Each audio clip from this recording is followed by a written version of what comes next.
Hey YouTube, it is Drew. Welcome back to the channel. And if you remember, my very first video talked about, is college worth it? And it is. But I came across an article in Inside Higher Ed that discussed a report from Georgetown University's Center on Education and the Workforce, which found that it may not always pay off.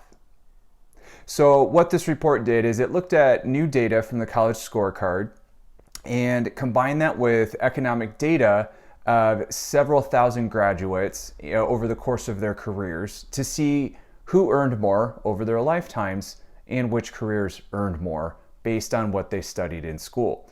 And what they actually found is that at about 1/3 of all institutions, those college attendees really didn't earn much more than students with just a high school education. So that is a lot that we need to unpack. And I will put a link to the article down below, which does link to the report. Inside Higher Ed is kind of behind a bit of a wall because they would like you to create an account in order to view those articles for free. So I will also link to the report itself.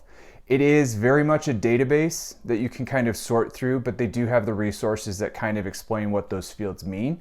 So make sure you go in there and play around with it.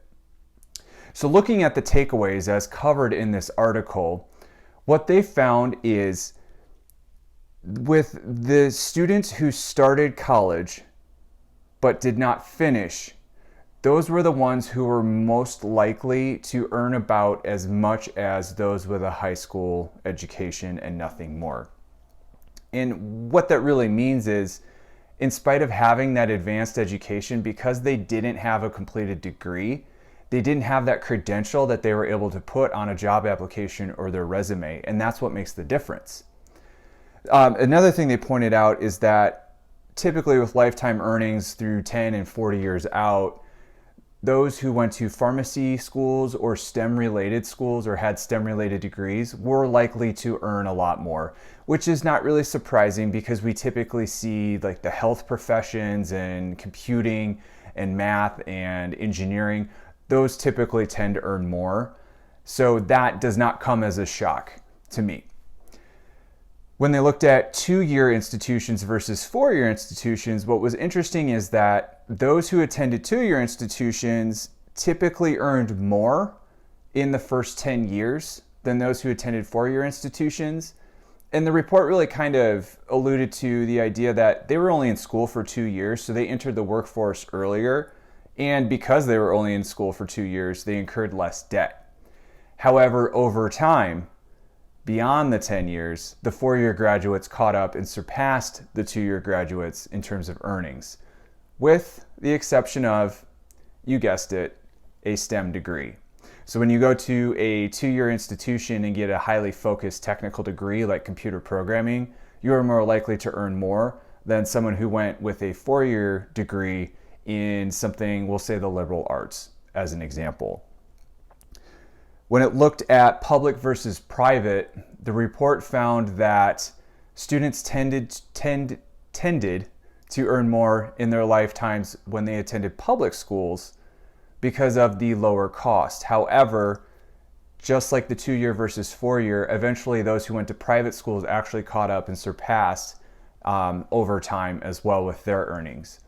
When I looked at the bottom of their rankings, cosmetology and beauty schools kind of fell towards the bottom, as well as the for-profit sector. Now, there are some really quality for-profit schools out there, but there are a lot of poorly run and more predatory institutions in the for-profit sector. And because you have that large disparity, that's what kind of caused the sector and the for-profit schools to fall to the bottom of the rankings.